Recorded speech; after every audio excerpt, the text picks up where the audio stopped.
Ini adalah kisah nyata tentang sebuah kasus pembunuhan yang disebabkan oleh kerasukan setan. Demi menyelamatkan pelaku yang sesungguhnya tidak bersalah, sepasang suami istri dengan kemampuan supranatural kembali mencoba mengungkap misteri di balik entitas mistik yang teramat menakutkan.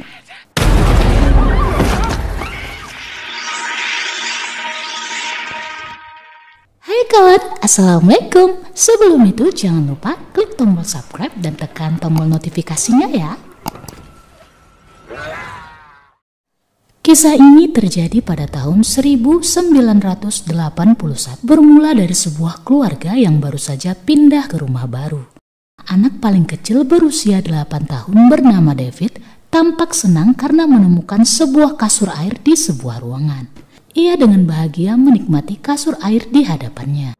Namun sesuatu yang tak terduga terjadi. Ada entitas atau roh jahat yang mencoba mencelakakan David. Semenjak hari itu David terus merasa terganggu dan sering dirasuki. Sepasang suami istri yang memiliki kekuatan supranatural bernama Ed dan Lauren Warren dihadirkan untuk mengusir roh jahat tersebut. Dan pengusiran roh tersebut sempat didokumentasikan. Menunggu kedatangan pastor, Arne yang merupakan kekasih dari kakaknya David memutuskan untuk mengantarkan David agar bisa beristirahat di kamarnya. Namun bukannya beristirahat, David justru kembali mendapatkan gangguan menyeramkan oleh makhluk jahat. Ia dirasuki dan melukai sang ayah. Melihat David mengalami kerasukan yang sangat parah, Ed dan Lauren segera melakukan ritual pengusiran roh jahat dengan pembacaan kitab yang dipimpin oleh seorang pastor. Namun di tengah pengusiran roh jahat tersebut, mereka tampak sangat kewalahan karena mengalami serangan dan perlawanan yang hebat dari roh tersebut. Dalam kerusuhan yang terjadi, Lauren samar-samar mendapatkan sebuah penglihatan yang di awal belum ia mengerti maknanya. Ed yang diserang oleh roh yang merasuki David tampak kewalahan. Saat itu tiba-tiba Ed mengalami serangan jantung. Melihat David tersiksa karena dirasuki, Arne memilih untuk menantang roh tersebut dengan meminta roh jahat untuk merasuki tubuhnya dan meninggalkan tubuh David. Roh jahat itu pun akhirnya meninggalkan tubuh David. Akan tetapi, tidak ada yang menduga hal yang selanjutnya akan terjadi. Sebab mulai detik itu roh jahat telah merasuki tubuh Arne. Ed yang mengalami serangan jantung yang cukup parah telah dibawa ke rumah sakit dan harus mendapatkan perawatan yang sangat intensif, sehingga membuat Lauren sangat sedih. Sepanjang hari Lauren tak sedikit pun ingin meninggalkan Ed dari ruangan rumah sakit. Sementara itu Arne kembali dengan aktivitas hariannya bersama kekasihnya Debbie di tempat penitipan hewan Brookville dengan seorang pemilik bernama Bruno. Saat bercengkrama dengan keluarga Debbie, Arne yang masuk ke dalam rumah untuk mengambil sesuatu merasa diganggu dan diikuti oleh roh jahat. Bahkan dalam menjalankan aktivitasnya, Arne terus diteror hingga ia kehilangan konsentrasi. Arne yang memutuskan untuk pulang ke tempat ia tinggal di tempat penitipan hewan Brookville milik Bruno, terus merasa ada yang aneh dengan dirinya. Ia mulai merasa sangat kelelahan dan tak dapat mengontrol perasaan dan penglihatannya. Di matanya, ia melihat Bruno sebagai sosok iblis yang menyeramkan, sementara Bruno dan Debbie tidak melihatnya sama sekali. Sementara itu, Ed yang telah sadarkan diri dengan cemas memberitahu Lauren bahwa akan ada hal buruk yang terjadi, sebab ia sempat mengetahui kalau iblis yang merasuki David bukanlah lenyap, melainkan telah berpindah merasuki Arne. Lauren bergegas menghubungi Debbie, namun karena tidak diangkat, Lauren segera menghubungi kantor polisi terdekat untuk memberitahu penglihatannya tentang apa yang akan terjadi di tempat penitipan hewan tersebut. Benar saja, Arne yang telah dirasuki sehingga yang ia lihat pada Bruno adalah sosok menyeramkan yang mencoba menyerangnya, membuatnya tanpa sadar telah membunuh Bruno. Polisi yang tiba pun melihat Arne berjalan dengan tubuh penuh darah dengan kondisi bingung. Kejadian pembunuhan yang terjadi pun sangat menggemparkan seluruh kota. Arne yang telah ditahan oleh polisi dites kesadarannya oleh Ed dan Lauren dengan diminta membacakan ayat-ayat dari Alkitab. Ed dan Lauren yang mengetahui bahwa apa yang terjadi bukanlah kesengajaan Arne, melainkan karena ia dirasuki makhluk halus, meyakinkan Arne bahwa mereka akan mencari cara untuk meringankan hukumannya, serta meminta pengacara untuk membela mereka dalam persidangan. Pengacara Arne lalu meminta Ed dan Loren untuk segera mencari bukti demi menguatkan pembelaan mereka sebelum Arne benar-benar dijatuhi hukuman mati dari pengadilan. Ed dan Loren pun memulai kembali penyelidikan mereka terhadap kasus yang semula menimpa David dari keluarga Glatzel tersebut. Mereka mulai dengan memeriksa tempat awal kejadian mistis itu terjadi, di mana di bawah rumah yang ditempati keluarga Glatzel, Loren menemukan sebuah totem yang merupakan pertanda bahwa ada seseorang yang sedang memberikan kutukan kepada keluarga tersebut. Di mana pada malam pengusiran setan, kutukan tersebut telah berpindah kepada Arne. Ed meminta pada rekannya bernama Drew untuk menyebarkan foto totem tersebut guna mencari informasi lebih luas. Sementara itu seorang pastor menyarankan agar Ed dan Loren bertanya mengenai informasi tersebut kepada seorang pensiunan pastor bernama Katzner.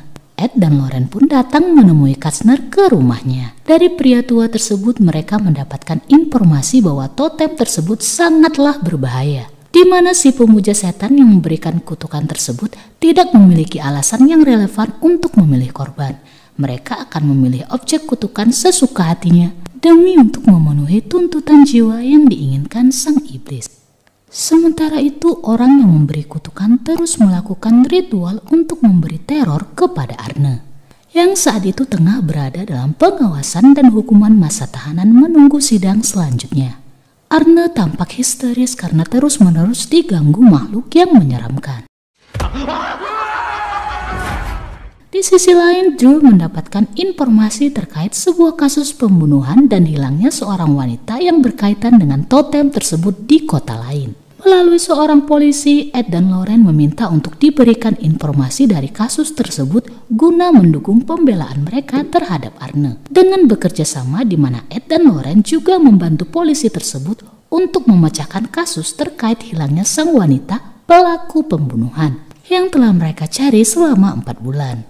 Dengan kemampuan supranatural yang dimiliki Loren, ia mulai mereka ulang peristiwa yang terjadi. Sebuah kasus pembunuhan yang dilakukan seorang wanita terhadap sahabat wanitanya di sebuah hutan. Pembunuhan yang dilakukan secara tak sengaja oleh wanita tersebut karena sedang dirasuki iblis, di mana melalui penglihatan Loren mengetahui bahwa wanita yang dirasuki tersebut dengan panik berlari menuju tepi tebing dan jatuh ke sungai. She's down there. She's down there. Hasil penelusuran Loren pun membuahkan hasil di mana polisi akhirnya berhasil menemukan jasad wanita di dasar sungai. Sementara itu ketika kembali ke penginapan mereka, Ed dan Loren dikejutkan dengan telepon dari Debbie.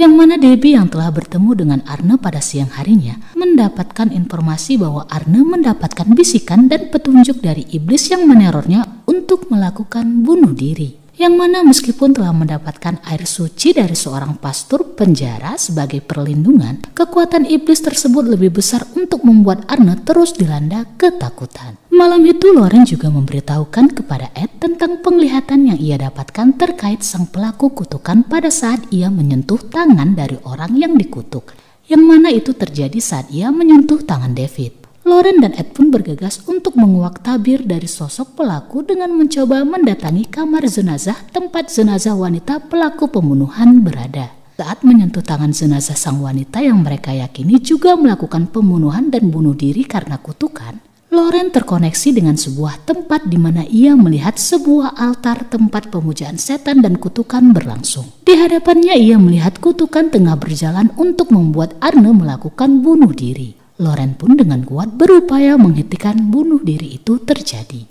Dan hal tersebut membuka koneksi antara dirinya dan wanita pemuja setan yang memberikan kutukan tersebut, di mana sang wanita pemuja setan juga mengirimkan serangan terhadap keberadaan Loren dan Ed yang sesungguhnya. Karena kini mereka saling terhubung. Kembali ke rumah, Ed dan Loren telah ditunggu oleh Drew dan Debbie.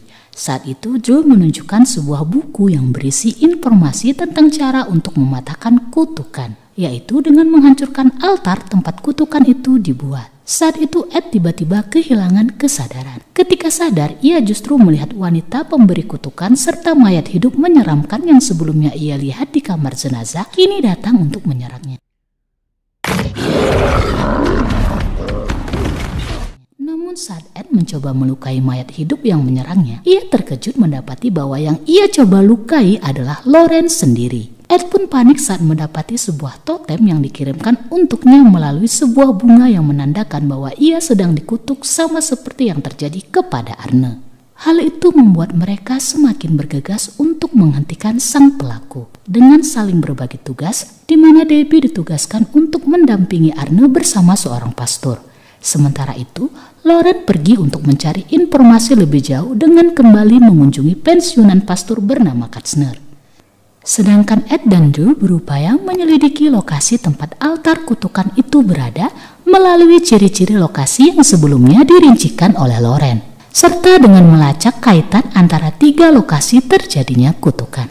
Mereka pun terkejut ketika menemukan titik terang tempat altar itu sesungguhnya berada, yaitu di kediaman pensiunan pastor Katzner. Ed yang mengetahui itu dengan segera menyusul keberadaan Lauren.